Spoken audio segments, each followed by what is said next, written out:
Всем привет! Из-за санкций и нехватки комплектующих в России разрешат выпускать машины с двигателями упрощенного эко-класса Евро-0. Но перед тем, как рассказать все подробности, прошу вас подписаться на канал и поставить лайк прямо сейчас. За это в конце с меня не смешной анекдот. Российский автопром может вернуться к экологическим нормам начала 90-х годов. Правительство России намерено разрешить использование в новых автомобилях двигателей, соответствующих экологическим нормам Евро-0.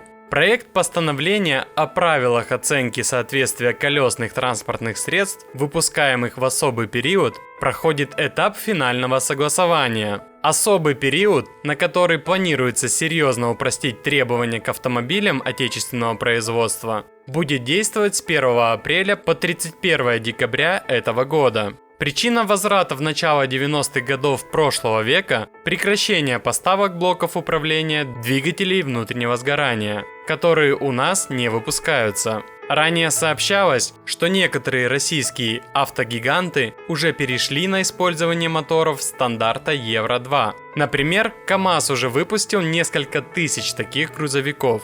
При этом, в соответствии с действующим техническим регламентом Таможенного союза, все новые транспортные средства должны отвечать стандарту Евро-5. Решено внести необходимые изменения в документы и согласовать их с Евразийской экономической комиссией. По всей вероятности, у нас считают, что в Армении, Беларуси, Казахстане и Кыргызстане будут не против.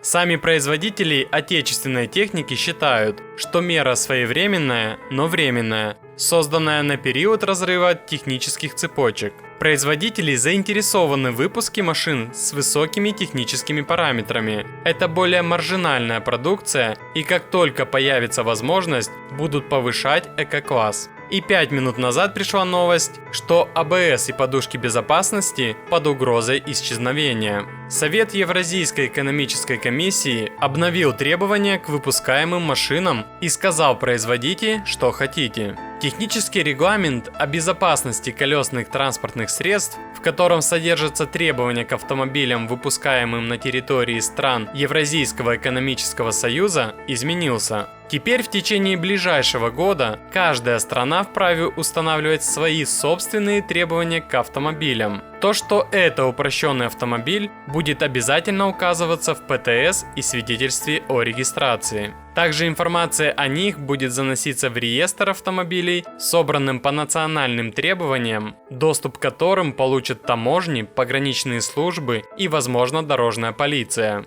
Вывозить такие автомобили в другие страны запретят, даже временно, если только между государствами нет соответствующего соглашения. Машины могут получить двигатели с уровнем выхлопа Евро-0, лишиться систем АБС, подушек безопасности и так далее, на усмотрение правительств стран, где они выпускаются. Ну и обещанная мною шутка юмора. Классический пример импортозамещения по-российски. Изготовление на итальянском оборудовании из белорусского сухого молока, сыра с зарубежным названием, расфасованного в финскую упаковку, изготовленного гастарбайтерами, ну и под торговой маркой, написанной на латинице. А на этом все. Буду держать вас в курсе всех событий. Очень интересно узнать ваше мнение по этому поводу. Как вы относитесь к автомобилям без подушек безопасности? Давайте пообщаемся и подискутируем. И не забудьте за мою работу поставить свой царский лайк, подписаться на канал и нажать на колокольчик.